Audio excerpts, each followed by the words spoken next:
Hey there, this is the first lecture of class 11th, chapter number 2, Units and Measurement. And here you are with me on our YouTube channel, Diya Online Science Academy. So the name of the chapter is Units and Measurements. First we will understand what is this unit, and before that we will have to understand what is a physical quantity, right? So the first term that comes into this chapter is physical quantity. What is this physical quantity? So to understand this, we will take one example, that if you want to understand what is happening around you, what is happening in the nature, whether the event is man-made or a natural event, whichever the event may be, but you have to understand what is the concept behind it, right?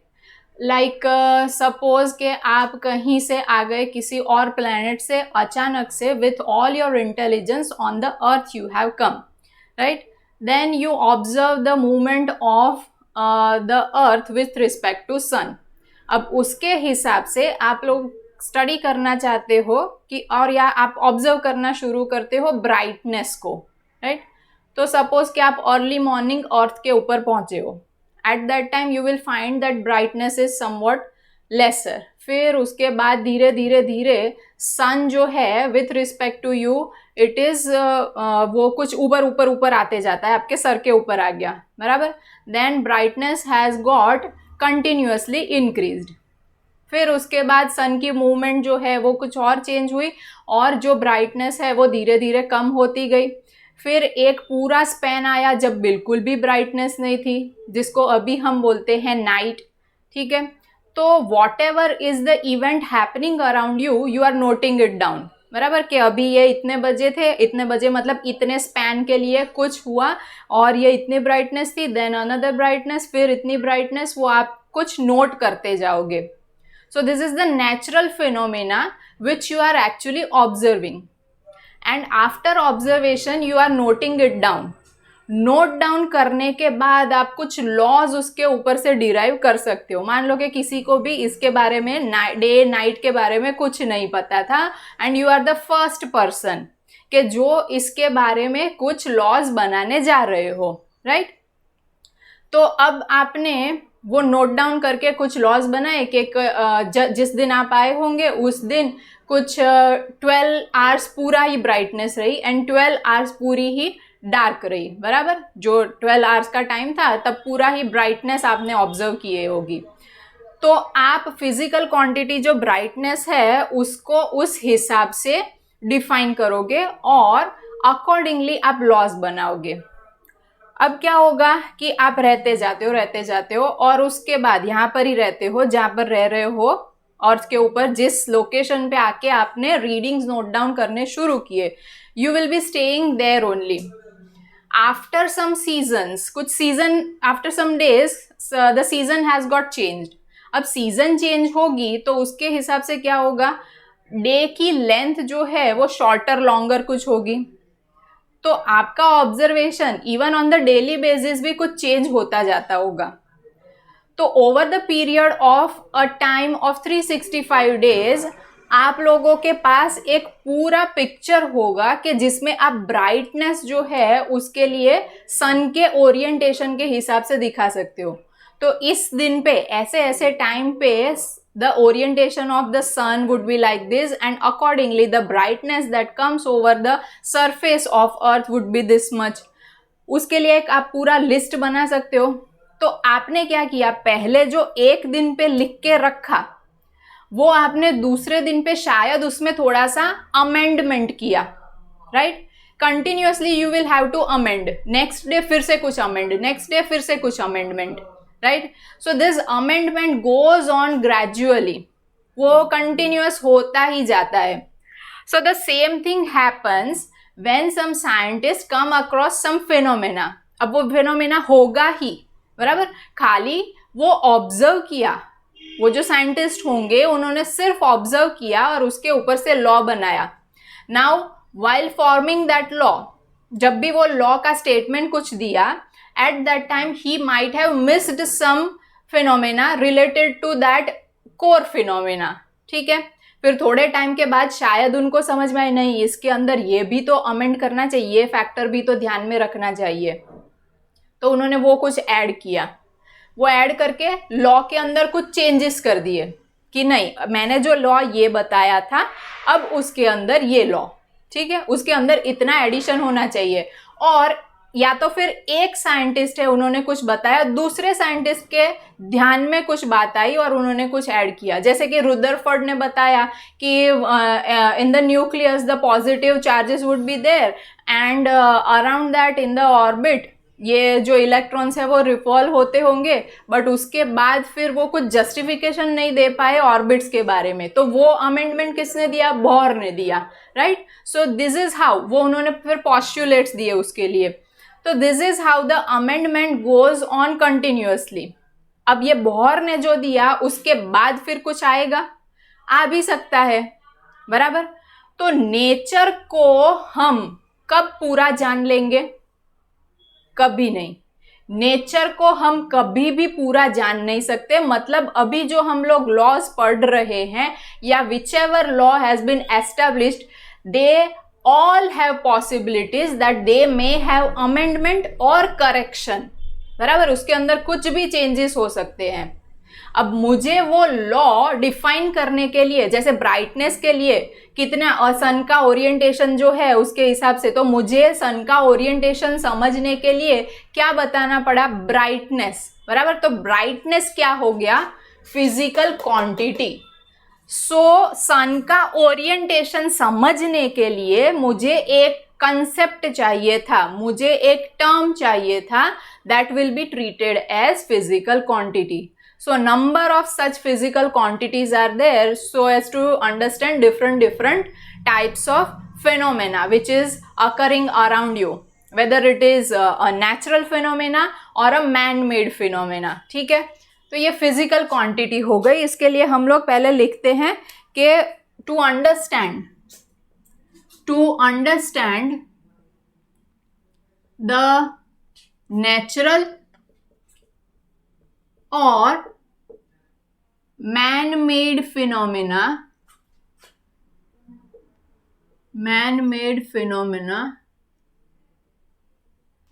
we need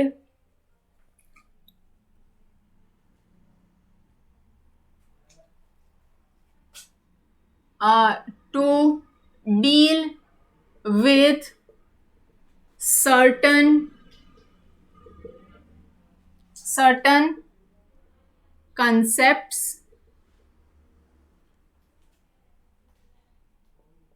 which requires or which is called as physical quantity, which requires physical quantities to be defined. बराबर. कोई एक game ले लो, मान लो के बराबर कोई एक game है, फर्स्ट टाइम आप देख रहे हो, for the first time you are observing that game. फिर वो गेम आप लोगों को उसके बारे में कुछ नहीं पता and you are not playing that game, some other players are playing, you are just watching that play, right. अब वो गेम को आप वॉच कर रहे हो, तो अब क्या होगा कि आप देखते जाओगे कि हाँ ये इसके बाद इस बॉल को ऐसे किक मारी तो एक प्लेयर जो है वो यहाँ से दौड़ता है, एक प्लेयर यहाँ से दौड़ रहा है, दोनों टीम के अंदर कितने प्लेयर्स है वो आप ऑब्जर्व करोगे, इस जर्सी वाले इतने हैं, इस जर्सी वाले इतने हैं, बिगिनिंग कैसे हुआ, वो सारी चीजें आप नोट डाउन करते जाओगे. बराबर. नोट डाउन करते करते कहीं पर आप लोगों को चेंज भी करते जाना पड़ेगा, समझ पाओगे नहीं समझ पाओगे. फिर उसके बाद कि हाँ ये सिचुएशन थी, at that time this concept should be applied and in certain कोई और सिचुएशन होगी तो उसी चीज के अंदर ये चेंज होगा. सो रूल्स जो है वो सिचुएशन के हिसाब से चेंज होते जाएंगे. तो उस हिसाब से ये फिजिकल क्वांटिटी जो है वो भी हम लोगों को ये कंसेप्ट जो है वो ऑब्जर्वेशन के हिसाब से चेंज होते जाएंगे. बराबर. तो ये जो कंसेप्ट आए उसी को हम लोग बोलते हैं फिजिकल क्वांटिटीज. बराबर. अब इसमें हमने क्या बताया कि amendments are always made on the basis of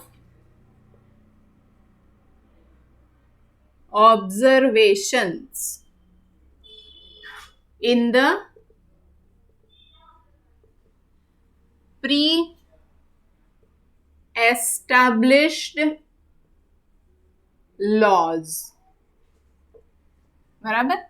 तो ये लॉ किसके ऊपर से बने? फिनोमेना जो हमने ऑब्जर्व किया उसके ऊपर और ऑब्जर्वेशन, मतलब हमें वो अमेंडमेंट तक ले जाएगा.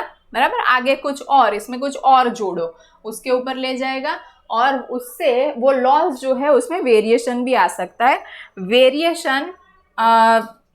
वेरिएशन जस्ट चेंज भी हो सकता है, या तो उस लॉ को पूरा ही गलत साबित करके फिर दूसरा लॉ जो है वो भी दिया जा सकता है. ठीक है. चलो, तो अब फिजिकल क्वांटिटी को रिप्रेजेंट करने के लिए, physical quantity, how is it represented? It is actually represented with the help of a numerical value and N appropriate unit.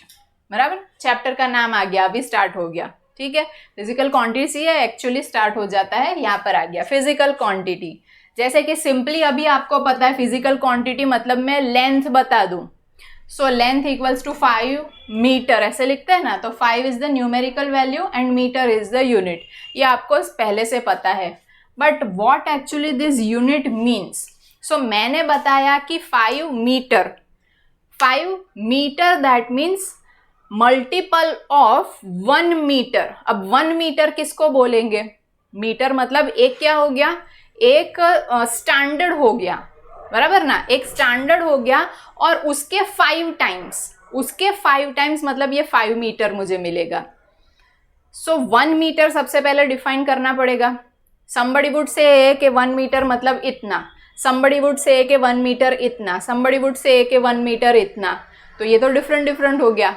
कोई इसके 5 टाइम्स करेगा, कोई इसके 5 टाइम्स करेगा, तो ये तो अलग अलग हो गया. So we have to first standardise the unit. तो यूनिट का मतलब ही ये होता है कि यूनिवर्सली, बराबर, या तो एटलीस्ट अभी हमारे हिसाब से देखे तो अर्थ के हिसाब से ही देखे, यूनिवर्स में कोई और कहीं पर है या नहीं पता नहीं, बट हम लोग सभी जगह पर एक यूनिफॉर्मिटी के साथ फॉलोइंग वन पर्टिकुलर स्टैंडर्ड हम उस यूनिट को डिफाइन करके रखेंगे. बराबर.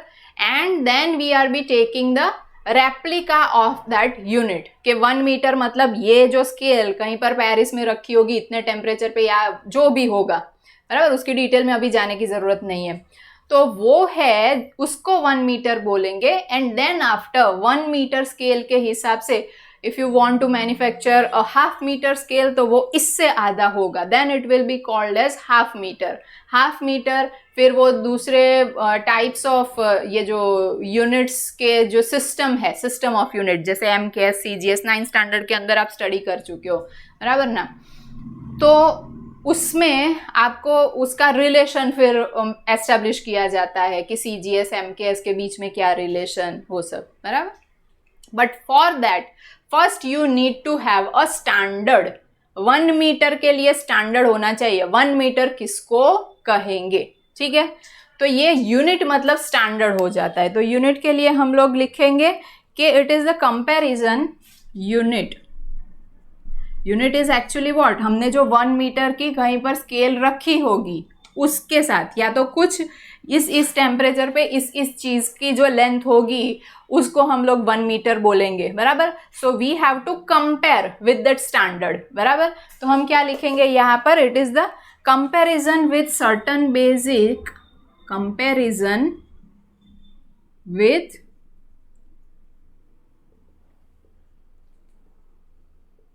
certain basic internationally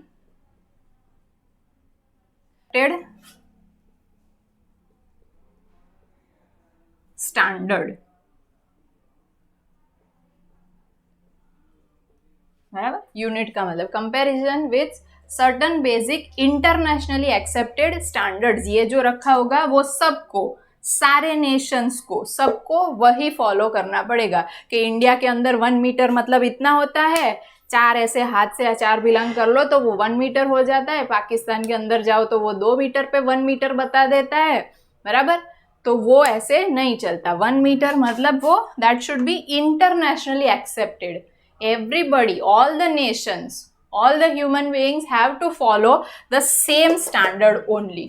With that you compare and manufacture your replicas, कि सिंपल वाली स्केल बना लो, कि टेलर की जो वो होती है टेप वो बना लो, या कुछ भी बना लो, ठीक है। तो ये यूनिट्स के बारे में हो गया। यूनिट्स हर एक क्वांटिटी के लिए डिफाइंड यूनिट होते हैं, अलग अलग यूनिट्स होते हैं, बराबर। लेंथ ली तो उसके लिए हम लोग स्टैंडर्ड के अंदर क्या लिखेंगे, मीटर लिखेंगे। मास ले लिया तो उसके लिए क्या लिखेंगे, किलोग्राम लिखेंगे। Likewise each and every quantity is having different its own unit, ठीक है। तो ये हो गया यूनिट्स के बारे में। नाउ फिजिकल क्वांटिटीज के कुछ टाइप्स है। फिजिकल क्वांटिटी और यूनिट्स, उसके टाइप्स है। क्या क्या टाइप्स है? First is fundamental, fundamental quantity, बराबर। सी if I'm taking the classification of physical quantity, this will be fundamental quantity. If I'm taking the classification of physical units, then this would be fundamental unit, right? मतलब कि जो भी quantity होगा, मैंने यहाँ पर अगर फंडामेंटल क्वांटिटी ली है तो उसका जो यूनिट होगा उसको हम लोग फंडामेंटल यूनिट की तरह ट्रीट करेंगे। Fundamental quantity, then derived quantity, and the last one is supplementary quantity या तो यूनिट्स, बराबर। चलो सबसे पहले इतना नोट डाउन कर लो, then we will be looking each and every type in detail. Now you have already studied these terms, fundamental and derived quantities or units, in your standard 9th, right? So let us revise it. अगर उस time पे नहीं पढ़ा होगा तो अब पढ़ लेते हैं। फंडामेंटल क्वांटिटी और यूनिट्स, बराबर। फंडामेंटल मतलब क्या, बेसिक चीज हो गई। बेसिक चीज मतलब कि अगर आपको कोई टेस्ट बनाना है, कुछ डिश बना रहे हो, तो उस डिश के अंदर आपको क्या क्या चाहिए, आपको वो सॉल्ट का भी टेस्ट आना चाहिए, खट्टा मीठा तीखा सब टेस्ट आने चाहिए, आपको ऐसे चाहिए, राइट। सो फॉर दैट आप जब अलग से वो डिश जो आपने बनाई होगी वो टेस्ट करोगे, उस टाइम पे क्या आपको सॉल्ट अलग से फील होगा, क्या आपको अलग से स्वीट फील होगा, क्या आपको अलग से वो स्पाइसी फील होगा? नो, अलग अलग से फील नहीं होगा, एक कॉम्बिनेशन आपको वो फील होगा। But individually what actually have you put into that dish, आपने वो जो मसाले का डब्बा था उसमें इंडिविजुअल आपके पास बेसिक कुछ इंग्रेडिएंट्स थे। क्या था आपके पास? चिली पाउडर था, कोरिएंडर पाउडर था, क्यूमिन पाउडर था, वो सारी चीज़ें थी, बराबर। सॉल्ट था, ये सब चीज़ें आपने फंडामेंटली था वो डाला और वो डिश बनी। फिर कोई और अलग चीज़, कोई और अलग डिश बनानी होगी तो उस डिश के अंदर क्या, शायद से उसके अंदर चिली पाउडर ना पड़ता हो, बराबर। बट फिर भी आपने क्या यूज़ किया, वही डब्बा, उस डब्बे में से खाली आपने थोड़ी चीज़ें थी वो ले ली, थोड़ी चीज़ें नहीं ली, ठीक है। सो दैट मसाले का डब्बा is actually the fundamental thing to get a certain type of taste, बराबर ना, वो एक बेसिक चीज हो गई। तो फंडामेंटल क्वांटिटी जो है वो भी क्या हो गई, base quantities, actually basic quantities है। So these are the minimum requirement of quantities, minimum required quantities which are used to define the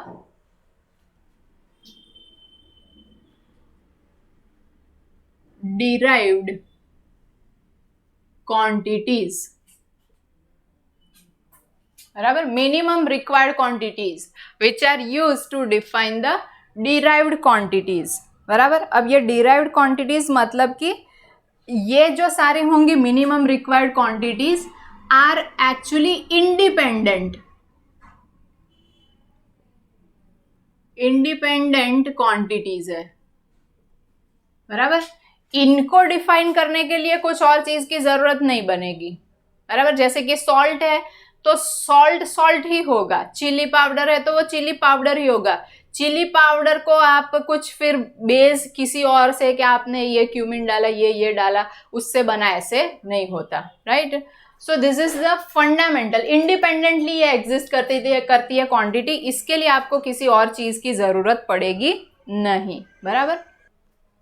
Moreover, any quantity या तो any concept मतलब वही है, डिराइव्ड क्वांटिटीज ही होगी उसके लिए. Any concept can be defined using derived using such quantities. बराबर, इनका यूज करके आप कोई भी कंसेप्ट जो है वो डिफाइन कर सकते हो. बराबर. सिंपल एग्जांपल अगर दे दूं, अभी हम लोग फंडामेंटल जो है वो देखते जाते हैं कि मुझे अगर एरिया किसी सर्कल का डिफाइन करना है तो area of the circle is pi r square. Right. Now in that radius is there. Radius मतलब क्या हो गया? लेंथ हो गई. लेंथ होती है फंडामेंटल क्वांटिटी, क्योंकि लेंथ को डिफाइन करने के लिए कुछ और चीज नहीं चाहिए. अब वही लेंथ दो बार आई. दो बार कैसे? आर स्क्वायर हुआ, पाई आर स्क्वायर हुआ ना, पाई आर स्क्वायर. तो मैंने ये radius that means a kind of length. If I have defined this particular term then I can define any number of quantities. बराबर. इसके ऊपर से मैं लेंथ, फिर 4/3 पाई आर क्यूब करके मैं आर क्यूब लेंथ को 3 टाइम्स लेके कोई और क्वांटिटी जो है जैसे कि वॉल्यूम हो गया ये डिफाइन कर सकती हूँ. So if I just know this particular quantity, any number of concept, many number of concept can be understood. अब इसमें मैंने खाली लेंथ यूज की. किसी और चीज के अंदर कोई और डिराइव्ड क्वांटिटी होगी, उसके अंदर 1 और 2 या तो 3 कोई और फंडामेंटल चीज जो होगी वो भी यूज होती होगी. बराबर. तो इनके खुद के लिए कोई और चीज डिफाइन करने की जरूरत नहीं है. ये इंडिपेंडेंटली डिफाइंड क्वांटिटीज है. इसके एग्जाम्पल जो है वो हम लोग अगर देखें, then mass, length, time, current etcetera. पूरे अभी सारी फंडामेंटल क्वांटिटीज जो है 7 वो देखते हैं. Then comes derived quantities. बराबर. डिराइव्ड क्वांटिटीज जैसे अभी बताया आप लोगों को. क्या बताया? कि जैसे मैंने लिया था अभी रेडियस के लिए क्या ले लिया हमने? लेंथ ले ली. राइट. सो लेंथ फंडामेंटल और उसके ऊपर से कुछ हमने और क्वांटिटी जो है वो डिराइव कर ली. So that is called as derived quantity. So derived quantity are obtained. They are obtained with the help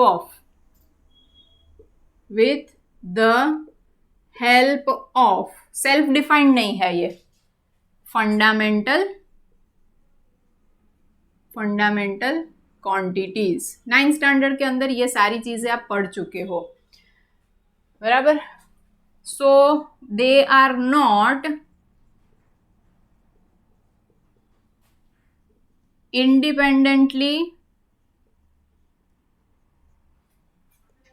defined quantities independently define नहीं होती, उसके लिए आप लोगों को फंडामेंटल क्वांटिटीज जो है इनका सहारा लेना पड़ता है. And the example for such quantities I can write velocity, area, volume, etc. Many are there. See, only 7 fundamental quantities will be there, and you can make n number of quantities through those 7 things. जैसे कि मसाले के डब्बे के अंदर थोड़े ही मसाले रहते हैं, बट उसमें से डिफरेंट डिफरेंट टेस्ट की डिशेस जो बनेंगी उसकी कोई लिमिट नहीं है, बराबर. तो वैसे ही यहाँ पर ये हो गया fundamental quantity and derived quantities. Then next one is supplementary quantity. Supplementary quantity मतलब कि उसके ये 2 टाइप की होती है, ना इसमें वो आ सकती है ना ही वो डिराइव्ड के अंदर आ सकती है, बराबर. तो उनके लिए अलग से एक सेपरेट जगह बना ली. तो first type of supplementary quantity is plane angle, and the another one would be solid angle. Okay, plane angle is the angle that you understand. ये theta, बराबर.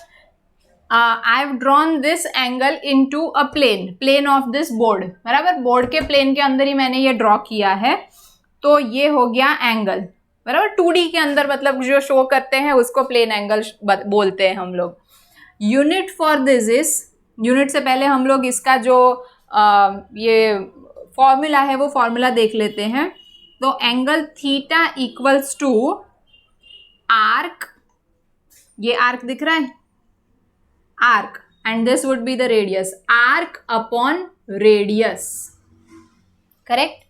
And unit for that would be radian, radian, उसको RAD से लिखेंगे, बराबर. अब आप लोगों को लगता होगा कि we actually are using angle के लिए तो डिग्री लिखते हैं, बराबर. तो ये SI सिस्टम हम लोग फॉलो कर रहे हैं, यूनिट की अलग अलग सिस्टम होती है, तो उसमें हम लोग रेडियन लिखेंगे. अगर मैं आप लोगों को शो कर दूं तो डिग्री और रेडियन के बीच में क्या रिलेशन होता है, 360 डिग्री, 360 डिग्री पूरा circle, that means 2 pi radian, बराबर. लाइकवाइज 180 मतलब पाई, आधा हो गया 90, that means pi by 2. Likewise you can go, ठीक है. तो ये इनके बीच का ये रिलेशन है. अभी हम लोग रेडियन ही लिखेंगे. Then solid angle, solid angle के लिए क्या होगा कि सपोज कोई एक मैंने प्लेन पूरा ले लिया ऐसे, and I will look at the angle that is subtended by all the vertices of this plane at some particular point. तो इनके बीच में मुझे ये कुछ ऐसे दिख रहा होगा, ये वाला जो है that is called as solid angle. मतलब समझ रहे हो आप, 3D में हो गया. ये एक पॉइंट मैंने स्पेस में यहाँ पर लिया, एंड सपोज के ऊपर ये जो छत है सीलिंग के ऊपर मैंने ये ले लिया, पूरा ही कहाँ पर एक्सटेंड हो रहा है, ठीक है. तो यहाँ से इधर इधर इधर ये पूरा ऐसे फैलेगा, तो उनके बीच में यहाँ पर जो ये एंगल बना बीच में, that is called as solid angle. तो मतलब 3D के अंदर कोन समझ लो, कोन हो गया, तो कोन के अंदर जो ये एंगल बनता है ना, that is called as solid angle. ये 2D में होता है, ये 3D में हो गया. The formula for this would B, जैसे यहाँ पर क्या था, आर्क था और रेडियस था, तो यहाँ पर आर्क नहीं, what will be there, area upon radius square, right. And unit for that would be steradian, SR से रिप्रेजेंट करेंगे इसको, ठीक है. तो ये याद रख लो. और एक और चीज याद रखो कि neither solid angle nor plane angle has dimension. Dimensions क्या होते हैं ये अभी हम लोग बाद में देखेंगे, ठीक है. चलो इतना नोट कर लो. Now there are 7 fundamental quantities और base quantities using which we can define any number of derived quantities. So first let us understand those 7 fundamental quantities. Fundamental quantities. Fundamental quantities के अंदर हम लोग पहले कौन सी क्वांटिटी है? Quantity, then unit of that quantity, and उसके बाद उसका सिंबल जो है वो देखेंगे. तो the first quantity is mass,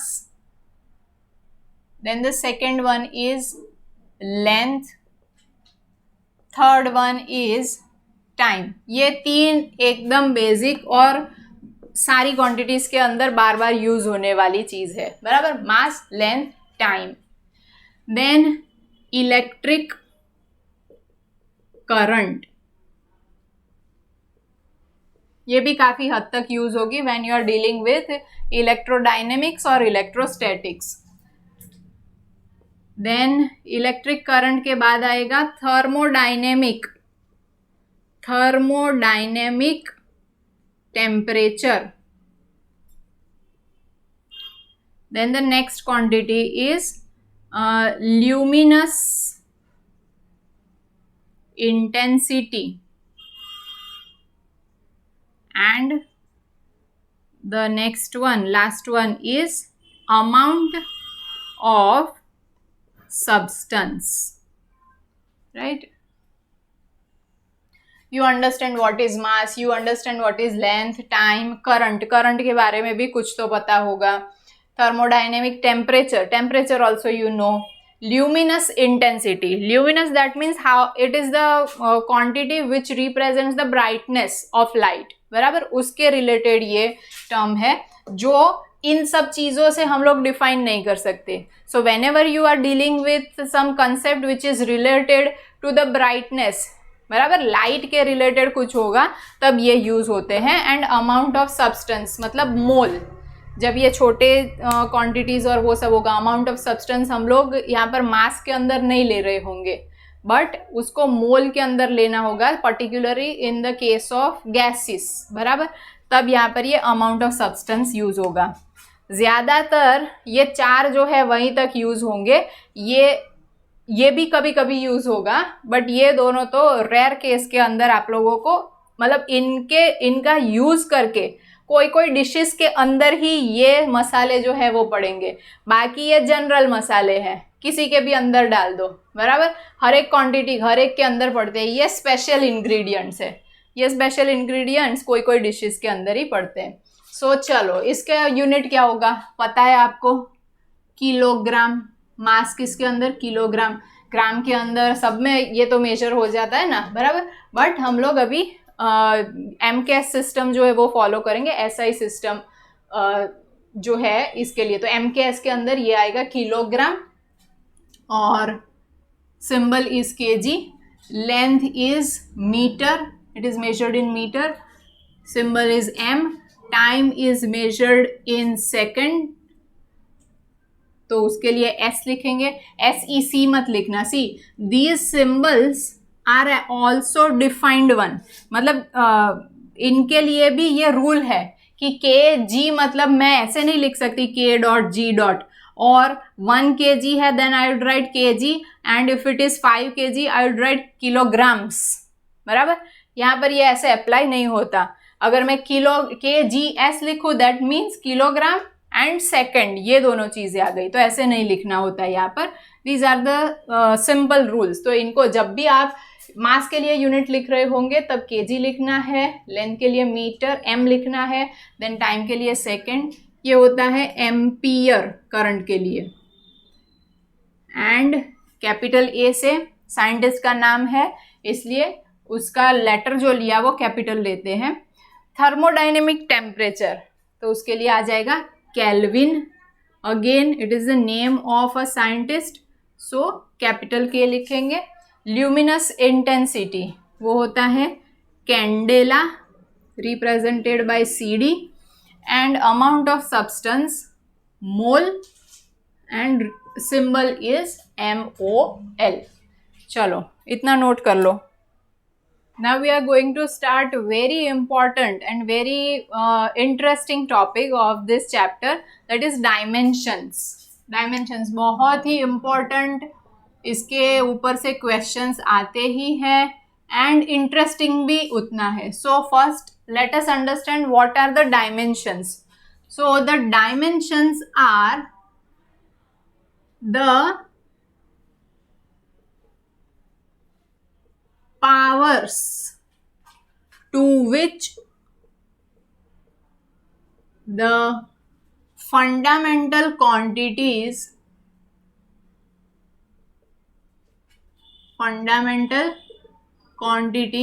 are raised to define the derived quantities. बराबर. Dimensions are the powers. बराबर. पावर्स मतलब जैसे मैंने ले लिया, आपको पता है कि kg into metre per second square, तो ये जो हो गया ना स्क्वायर, अभी मैं इसको डायमेंशंस के हिसाब से लिखूंगी. सो टाइम का कितना पावर हो गया? 2 power. So that is called as dimension of the which quantity? Time. जो फंडामेंटल क्वांटिटी हमने कौन सी ली? टाइम. टाइम जो फंडामेंटल क्वांटिटी है उसका 2 डायमेंशन हो गया. देन चलो अभी फंडामेंटल क्वांटिटीज जो है उनके डायमेंशंस हम लिखते हैं, because on the basis of that only we will be able to define the derived quantity. Fundamental quantity का कितना पावर, बराबर, वो देखना है. तो पहले फंडामेंटल क्वांटिटी देखते हैं. फंडामेंटल क्वांटिटीज, अब उसमें मास देखते हैं. सो मास के लिए रिप्रेजेंटेशन क्या रहेगा? मास मतलब डायमेंशंस इसमें क्या रहेंगे? मास का कितना डायमेंशन मास के अंदर? 1. तो मास के लिए m लिखते हैं, कैपिटल M. जब भी उसका डायमेंशनल फॉर्मूला हमें लिखना होगा, we will be writing that quantity in the square brackets. बराबर. एक्चुअली रिप्रेजेंट जो उसका नोटेशन होता है वो लिखते हैं. मुझे ऐसे लिखना चाहिए कि ये मास का dimensional formula m is this m. बराबर. क्या इसको डिफाइन करने के लिए do I need the length और टाइम और करंट? नो, कुछ नहीं चाहिए. बराबर. तो ये मास का 1 मतलब this is the dimension 1 is the dimension of mass for defining mass itself. Similarly for length you will be able to understand कि यहाँ पर L1 आएगा. टाइम के लिए क्या लिखेंगे? T1 लिखेंगे. फिर करंट था तो करंट के लिए A1 लिखेंगे. एंड टेम्परेचर जो था, for that somewhere you will find that theta लिखा होगा या कहीं पर K1 लिखा होगा. राइट. एक्चुअली अब ये जो बाकी की 2 क्वांटिटीज हैं उनका ज़्यादा यूज़ नहीं होता, इसलिए हम लोग लिखते नहीं है उसको अभी. अदरवाइज उसको मोल 1 करके ऐसे लिखते हैं. बराबर. अब ये मास का 1 डायमेंशन है. So as we have said that it doesn't require any clarification regarding length. तो यहाँ पर लिखेंगे L0. ये भी क्या लिखेंगे? टाइम के लिए T0. टाइम को भी साथ में इन्वॉल्व करने की कोई ज़रूरत नहीं है, तो T0. सिमिलरली लेंथ के लिए हम लोग क्या लिखेंगे?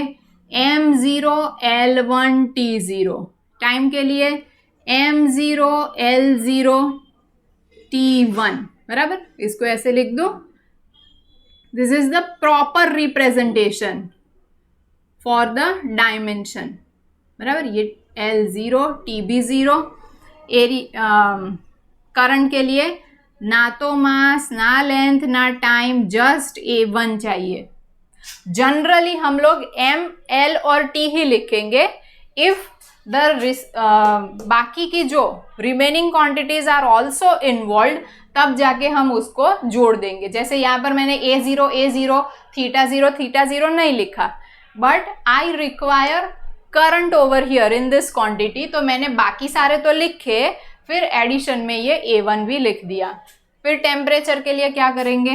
m0 l0 t0 and k1 और θ1, बराबर ऐसे लिखेंगे। फिर जैसे हमने एंगल्स लिए थे, solid angle and plane angle दोनों, तो उसके हमने क्या बताया था, वो डायमेंशंस उनके जीरो, डायमेंशन जीरो मतलब m0 l0 t0 ऐसे लिख देना है। फिर आगे सारी क्वांटिटीज के लिए 0 0 लिखने की जरूरत नहीं है, a0 k0 वो लिखने की जरूरत नहीं है। This is but understood that the quantity that we are talking about is a dimensionless quantity, बराबर।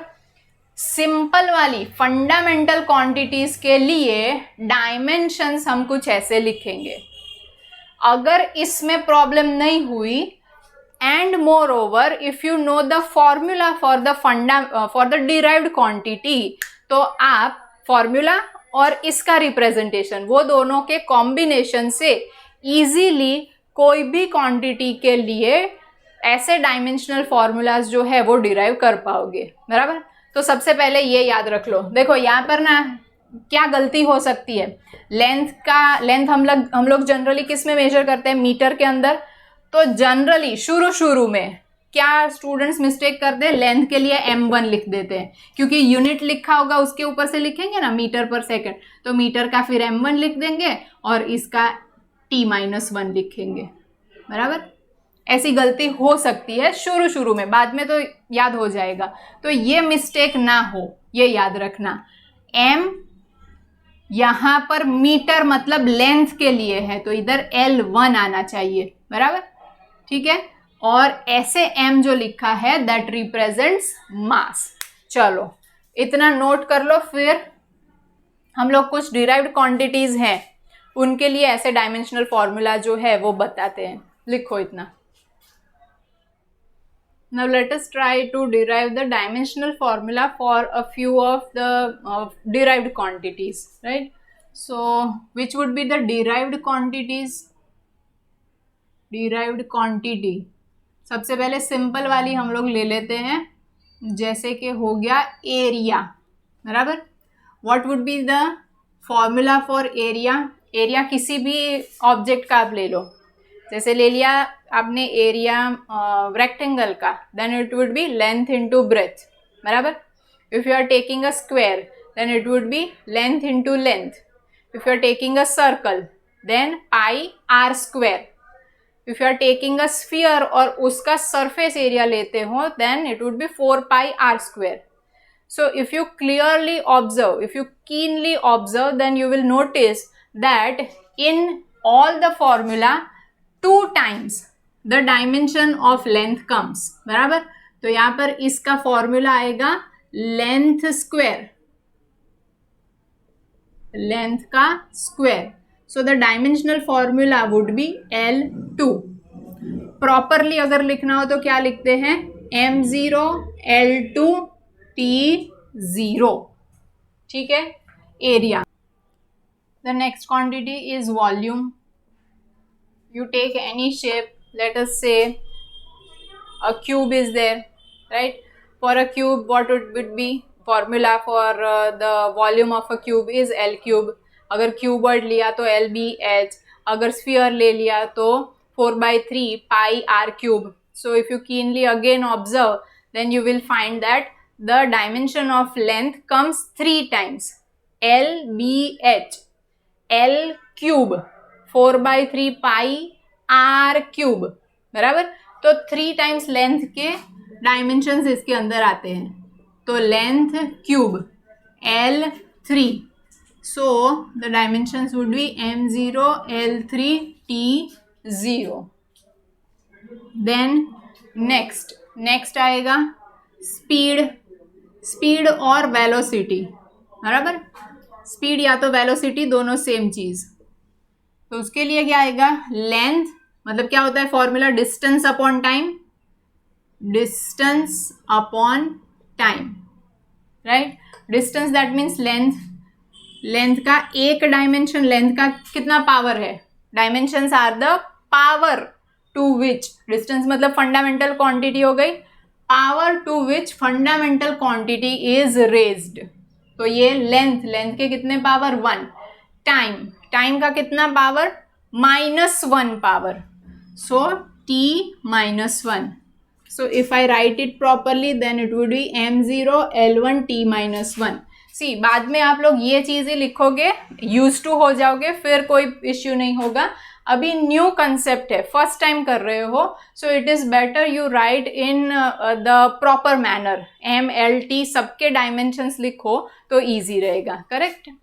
फिर नेक्स्ट लेते हैं acceleration. Acceleration is again what? It is the change in velocity, rate of change of velocity. तो velocity per time हो गया, बराबर. velocity per time. तो अब velocity का dimension already पता है, L1t minus 1, and उसके डिनोमिनेटर में टाइम का -1. मतलब ये क्या हो जाएगा, ये जो है इसके भी डिनोमिनेटर में ये आया, मतलब ये t minus 2. See if you look at its unit, metre per second square, इसका यूनिट क्या था, metre per second. Here the unit is metre per second square, so that would be L1 and t minus 2. तो लिखेंगे हम लोग m0 L1 t minus 2. Then next लेते हैं density. Density क्या आएगा, density equals to mass upon volume. Mass base quantity, volume हमें पता है उसका डायमेंशन, तो ये आ जाएगा m1 एंड वॉल्यूम डिनोमिनेटर में, वॉल्यूम का क्या है 3 पावर, तो -3, बराबर. डिनोमिनेटर न्यूमरेटर में आएगा m1 L minus 3 t0.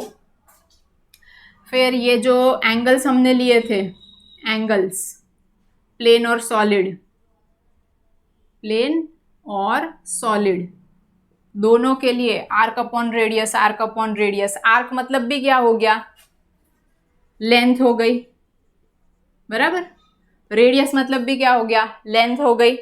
ठीक है, तो लेंथ डिवाइडेड बाय लेंथ, तो कुछ बचा. सो दिस इज हाउ, हमने पहले बोल दिया है कि ये जो एंगल है वो डायमेंशन लेस है. तो फॉर्मूला के ऊपर से अभी समझ में आ रहा है कि इनके डायमेंशन 0 आएंगे. तो इसमें हम लोग क्या लिखेंगे, m0 L0 t0, बराबर, कोई भी एंगल के लिए. देन नेक्स्ट लेंगे हम लोग एनर्जी. कौन सी एनर्जी लेंगे, मोमेंटम ले लेते हैं. चलो, मोमेंटम. मोमेंटम मतलब होता है P इक्वल्स टू mv, या तो फिर इम्पैक्ट इम्पल्स ऑफ फोर्स. ये दोनों के लिए अगर हम लोग इससे डील कर दे मोमेंटम, तो उसको P से रिप्रेजेंट करते हैं, and it is mass into velocity. 9th के अंदर आ चुका है ये.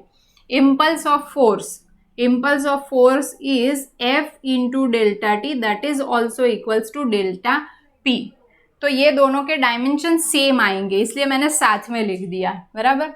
तो मास इनटू वेलोसिटी, मास मतलब m1, velocity for velocity, velocity का क्या गया, वेलोसिटी और स्पीड का L1 t minus 1, right, properly ही आ गया m1 L1 t minus 1. Mass into velocity, mass into velocity. Then energy. Energy, energy मतलब एनर्जी या तो वर्क या तो torque. All these 3 quantity will have the same dimension, बराबर. तो एनर्जी, वर्क, टॉर्क सबके लिए सेम. एनर्जी के लिए अभी हम लोग या तो वर्क के लिए देखें, तो वर्क के लिए क्या होता है, फोर्स. इससे पहले मैं फोर्स बता देती हूँ. चलो, फोर्स का क्या होगा, फोर्स सबसे इंपॉर्टेंट है, याद ही रखना, F इक्वल्स टू ma, बराबर. Force equals to mass into acceleration. Mass का तो m1, एक्सेलरेशन, एक्सेलरेशन के लिए L1 t minus 2, L1 t minus 2. So m1 L1 t minus 2 is the dimensional formula for force. एकदम याद रख लेना, number of times through out the physics ये use होने वाला है. फोर्स m1L1T-2, फोर्स m1L1T-2, याद रखना, खास याद रखना. Then work equals to force into displacement. Force के लिए आ गया m1L1T-2 इंटू डिस्टेंस, ये बराबर, डिस्टेंस मतलब L1 हो गया, उसको यहाँ पर ऐड कर दे तो ये क्या बन जाएगा m1L2T-2, बराबर. अगर इसके बदले, वर्क के बदले एनर्जी के ऊपर से देखे, K equals to half mv² देखे, या तो कोई पोटेंशियल एनर्जी ले ले, mgh ले ले, तो इससे भी सेल्फ चेक आप करना, मास लेना और v का स्क्वायर करना, वेलोसिटी जो है ना इसका स्क्वायर करना, बराबर. मास का आ गया, इसका स्क्वायर आ गया. तो कोई भी जो ये फॉर्मूला होगा उस फॉर्मूला के ऊपर से आप ये क्वांटिटी जो है उसका डायमेंशनल फॉर्मूला डिराइव कर सकते हो. ऐसी नंबर ऑफ क्वांटिटीज है, अभी आप इतना नोट कर लो. So likewise, if you pick up any textbook or reference book, you will find number of quantities for which such dimensional formulas have been stated, बराबर. तो अभी जो मेन यूज होने वाले हैं and the quantities about which you are already aware, उसके लिए हमने लिस्ट लिखा. फिर बाकी सारी जो क्वांटिटीज है उसमें से काफ़ी सारी ऐसी क्वांटिटीज होंगी which you will come across in your during your 11th standard as well as in your 12th standard. वो सारी कंसोलिडेट करके एक लिस्ट बनाया हुआ है, बराबर. तो अभी हम लोग उसकी डिटेल के अंदर नहीं जाते हैं. Gradually you can remember 5 of them, कोई भी लिस्ट लेके उसमें से आप कर सकते हो.